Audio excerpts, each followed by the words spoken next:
Eu vou falar sobre sexo anal.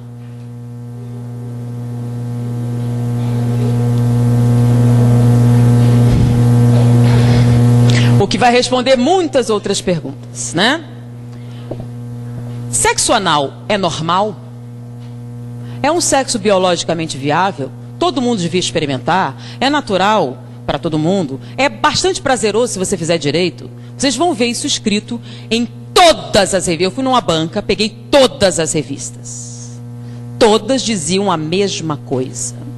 Prática normal, bastante satisfatória, todo mundo devia experimentar, tem uma forma correta de fazer, tudo isso. Todos os sites pornográficos têm contos pornográficos de que essa é uma experiência extraordinária. Que as mulheres gostam muito, têm medo de fazer, mas se fizer vão adorar.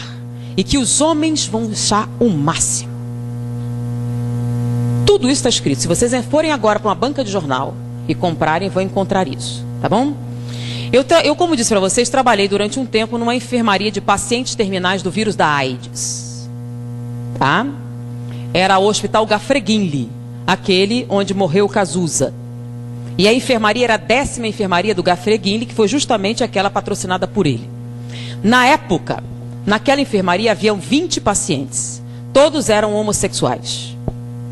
E quando a gente termina a clínica médica, a gente tem que fazer uma monografia para a conclusão do curso. E como todos os pacientes tinham AIDS, nós escolhemos a AIDS para escrever. Quais as doenças oportunistas que acontecem com o vírus da AIDS? Naquela época não havia o coquetel, o número de doenças oportunistas era muito maior do que era hoje. Então nós pegamos todos os prontuários dos 20 pacientes e pegamos também 100 prontuários de pacientes anteriores. E fizemos a listagem estatísticas das doenças. Em primeiro lugar estava endocardite bacteriana. Todos os 120 pacientes que nós escolhemos eram portadores de endocardite bacteriana. Era a colonização das válvulas cardíacas por bactérias. Então nós colocamos, primeiro da lista, endocardite bacteriana. Segundo lugar, aí tinha pneumociste carine, tinha tuberculose, tinha um monte, aí a gente ficou colocando. Quando a gente foi apresentar para o professor, ele pegou assim, peraí, tá errado. Aí ele riscou bacteriana. Eu fiquei, mas por quê? Todos, aí eu falei, faça. Eu fui lá, todos tinham. Aí eu fui no outra enfermaria. Todos eles tinham endocardite bacteriana. Poxa, todo aidético tem endocardite bacteriana. É uma doença que vem com a AIDS. Aí eu voltei lá. Bom, todo paciente imunodeprimido produz inicialmente endocardite bacteriana. Ele disse, não. Mas todos os nossos pacientes têm. Ele disse, mandou ir noutra enfermaria com pacientes terminais, com câncer e outras doenças degenerativas. Nenhum deles tinha endocardite bacteriana. Todos estavam imunodeprimidos. Eu fui na área imunológica. Nenhum paciente imunodeprimido tinha endocardite bacteriana. Bom, endocardite bacteriana não é uma complicação daqueles imunodeprimidos. Então é o quê? Aí esse professor me explicou os fatos da vida, não de maneira tão agradável como vou fazer para vocês, né? Então ele me explicou que isto não era decorrente da AIDS, era decorrente do sexo anal. Como assim? Eu não entendi, ele teve que me explicar e não foi muito agradável.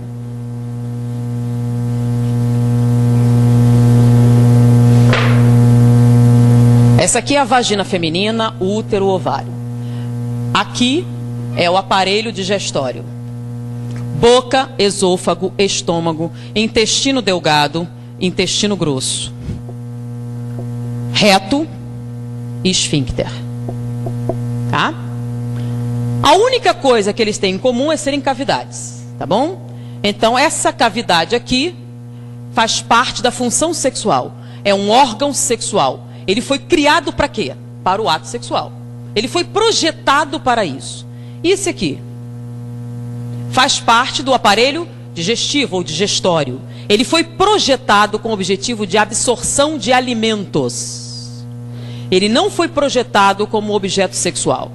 Então, quando eu fiz aqui o aumento, o que é que vocês encontraram? 16 camadas celulares, 7 camadas musculares, células caliciformes que produzem muco aquoso. Vamos fazer a mesma coisa aqui. Microscópio, vamos aumentar.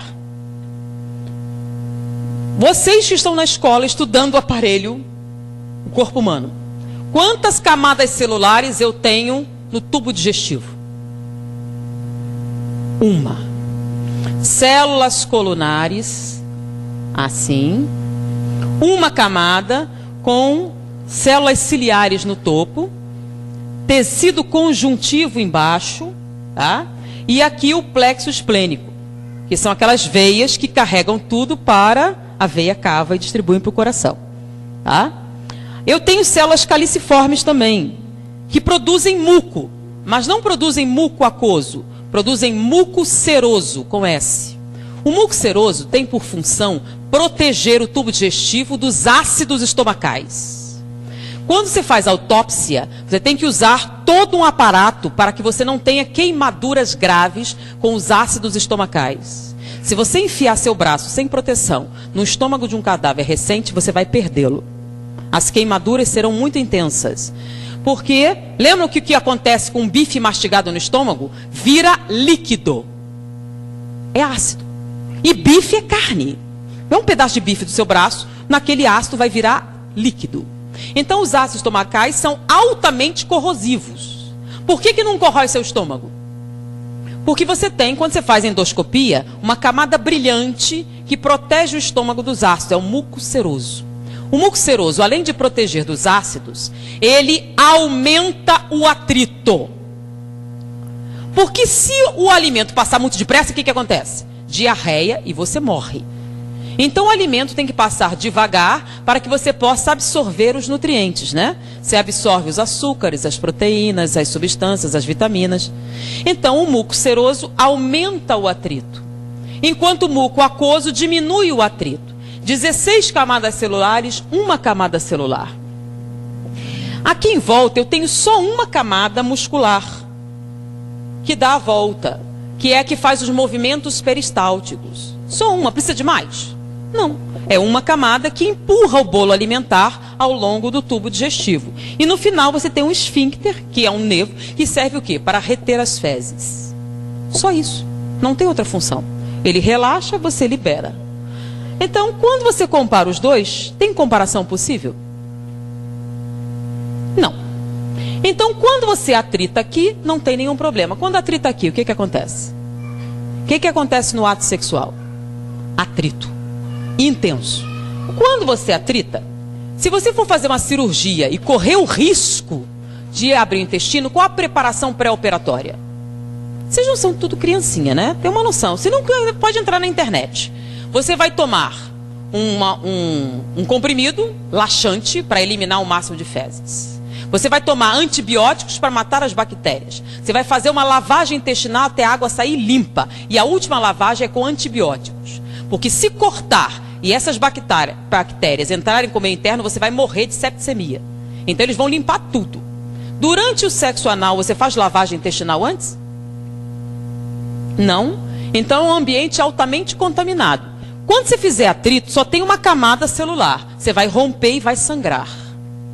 Com a ruptura e o sangramento, o que você vai jogar aqui? As bactérias presentes nessa luz, que são Escherichia coli, se você tiver sorte. E outras mais patogênicas, se você não tiver. Em volta daqui, nós temos linfonodos.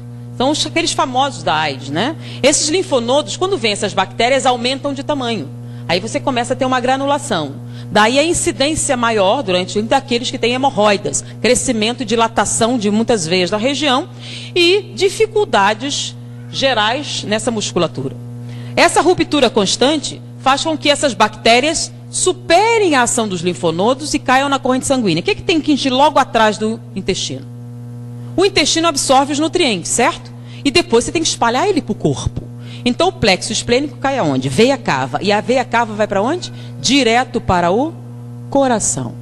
Então essas bactérias das fezes caem no coração e colonizam as válvulas cardíacas, provocando endocardite bacteriana. Então não é AIDS que provoca endocardite bacteriana, é a prática do sexo anal. Isso só acontece com homossexuais? Não, com heterossexuais também, que pratiquem o sexo anal, a probabilidade de endocardite bacteriana se torna proporcionalmente aumentada de acordo com o nível de prática. Com os homossexuais a incidência é maior porque é a única prática sexual, tá? Então a incidência é bem maior. Por isso todos os pacientes homossexuais tenham endocardite bacteriana.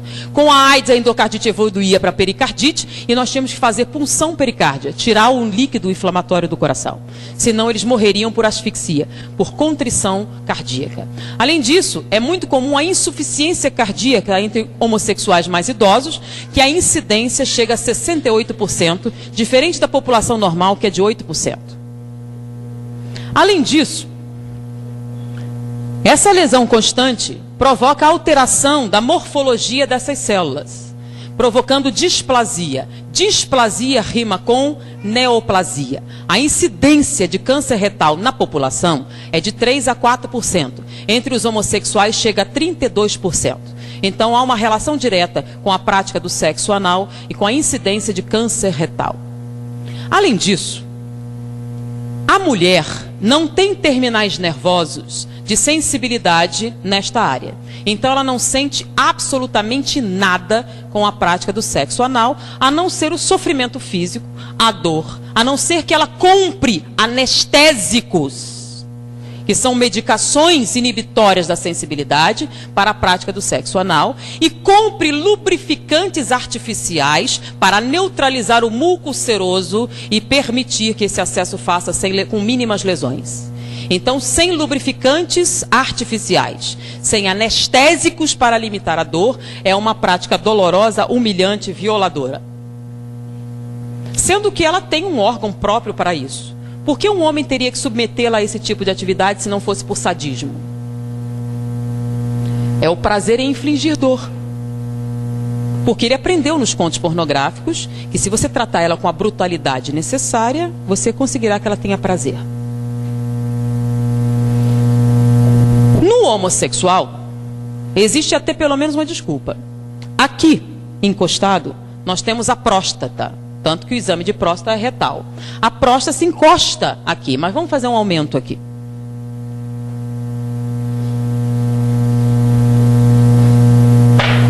Então nós temos aqui o pênis.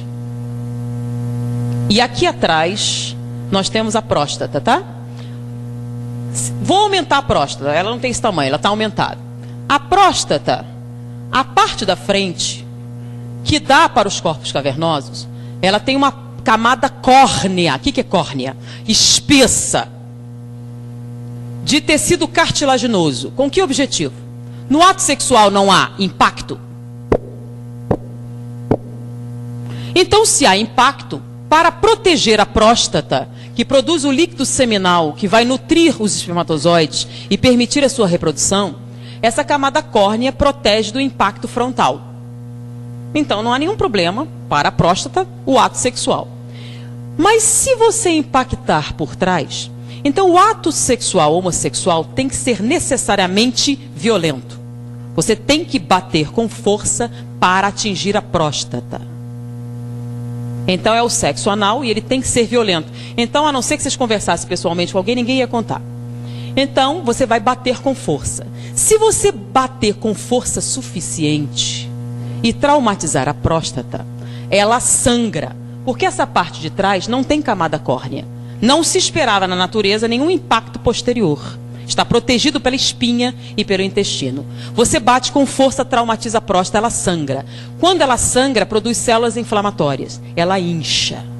Se ela inchar e você bater com força suficiente, você vai atingir esse feixe nervoso aqui, que dá origem, que está ligado aos corpos cavernosos. Você pode provocar uma ereção. Se você continuar batendo com força suficiente e inchá-la o suficiente, ela pode sensibilizar os corpos cavernosos e você pode até ter, lá pela quarta ou quinta experiência, uma ejaculação. Mas você só vai conseguir essa ejaculação se após essas múltiplas experiências você conseguir a hiperplasia de próstata, a sua próstata estiver inchada. Com o passar do tempo e esses múltiplos traumatismos da próstata, ela começa a produzir células displásicas também. Displasia rima com neoplasia. O índice de câncer de próstata na população é grande, até porque não se fazem os exames correspondentes. E existem outras motivações. Então, está alto. Hoje em dia, eles têm chegado a 18%, 20%. Entre os homossexuais é de 68%. Por quê? Porque a prática sexual que eles utilizam pressupõe o câncer de próstata. Não vou nem falar dos problemas que se tem a nível urinário, a nível renal, decorrentes dessa prática. Eu pergunto, tudo isso que eu falei, procurem num livro de fisiologia médica, ou cheguem para qualquer médico e perguntem, tem algum erro nisso?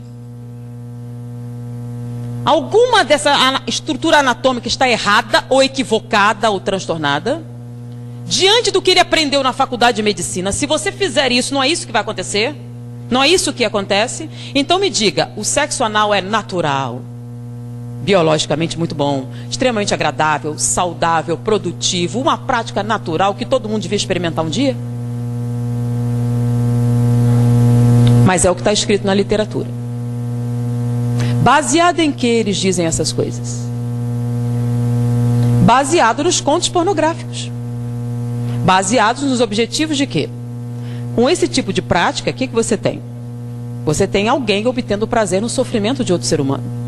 Você pode até se submeter, e muitos se submetem. Inclusive, nós trabalhamos no Instituto Médico Legal há um tempo. Nosso professor era diretor do Instituto Médico Legal. E naquela época não havia o divórcio. Você, para conseguir a separação judicial, você tinha uma medida cautelar. Se você provasse maus tratos, você conseguia isso facilmente. Então, muitas mulheres chegavam falando sobre o abuso. Muitas delas iam preferir o sexo anal, porque nessa situação, como ele queria que ela fizesse isso, e já era um sofrimento, ele era menos brutal. No sexo normal era tão brutalizante, que ela preferia esse, que já doía só pela coisa, então eles batiam menos. Então, diante disso aqui, que as pessoas dizem ser natural, pensem um pouquinho a respeito do que vocês leem, do que vocês escutam, do que dizem na malhação, nas novelas. Tá? E o engraçado é alguns ginecologistas dizerem que o sexo... Eu queria pegar um debate, eu nunca tive a chance de pegar alguém que dissesse, só para eu poder perguntar para ele se ele tinha estudado anatomia e perguntar isso. Eu queria saber como é que ele ia responder. Tá? Então eu sugiro, façam uma pesquisa para ver se essa anatomia que eu falei está correta. Essa análise comparativa para ver se tem razão. E façam essa análise. E me digam se é uma prática saudável. Tá bom? E eu acho que depois disso, muitas perguntas que poderiam sair já são respondidas. Pensem um pouquinho mais. Pensem nas consequências. Pensem no futuro. Pensem no que vocês precisam realmente para serem felizes. E diante disso, vamos orar mais, pedir inspiração, suavizar nossos sentimentos e principalmente não fazer aos outros o que não gostariam que fizessem a você, uma máxima muito importante em nossa vida. Principalmente vocês que são jovens. Vocês têm a oportunidade de ter essa informação. Dividam com seus amigos, dividam com seus pais, dividam com outras pessoas. A partir de hoje, vocês sabem muito mais do que a média dos outros jovens. Foi um prazer estar com vocês. Até a próxima oportunidade.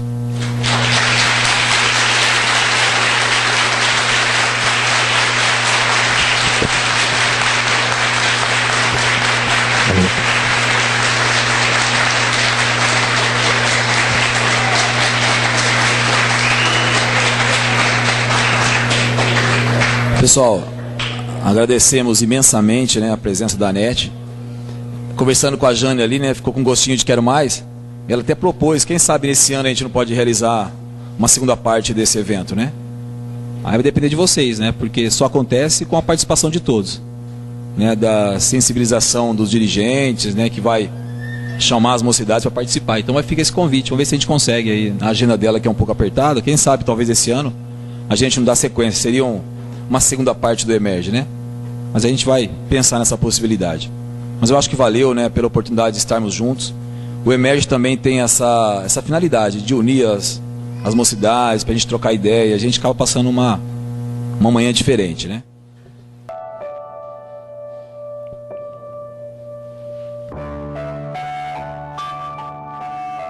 Amigo Jesus, benfeitores espirituais que aqui se encontram, principalmente o mentor dessa mocidade, Ivan de Albuquerque, o mentor espiritual da nossa região. Obrigado, querido amigo, por essa sustentação de vida que nos emocionou muito, que nos deu realmente a oportunidade de aqui estarmos, para aprendermos um pouquinho mais, através dessa doutrina bendita, algumas coisas que com certeza irão nos tornar pessoas melhores. Agradecemos também, Jesus, pelo contato fraterno entre as mocidades, por estarmos ligados entre irmãos e principalmente por termos a vontade de aprender e nos colocar sempre à disposição de Ti, querido amigo, que é o nosso caminho, que é o nosso sustentáculo, que é a nossa âncora segura, Jesus. Há 2000 anos, querido amigo, trouxeste essa mensagem sublime, que ainda ecoa em nossos corações, tão necessitados desse conhecimento, que a doutrina espírita, essa luz suave que ilumina o nosso caminho, possa sempre nos mostrar o caminho a ser seguido. Por isso te rogamos, Jesus. Obrigado por esta manhã. Agradecemos também profundamente a Anete pela sua boa vontade, pelo seu estudo, por nos trazer mensagens valiosas que com certeza irão ajudar em nossa eternidade. Por isso te rogamos. Obrigado, benfeitores queridos. Obrigado aos nossos anjos guardiães. Obrigado a todos os espíritos que estiveram envolvidos neste momento. Estejam conosco sempre, queridos amigos, apesar de nossa pequenez. Por isso te rogamos, permaneça conosco, querido Jesus, benfeitores espirituais, não só hoje, mas em todos os momentos de nossa existência. Que seja feito conforme a sua vontade e que assim seja. Rede Amigo Espírita, uma ferramenta de união, interação e divulgação do movimento espírita. Acesse www.redeamigoespírita.com.br e confira nosso acervo disponível. Rede Amigo Espírita, divulgando, instruindo e unificando.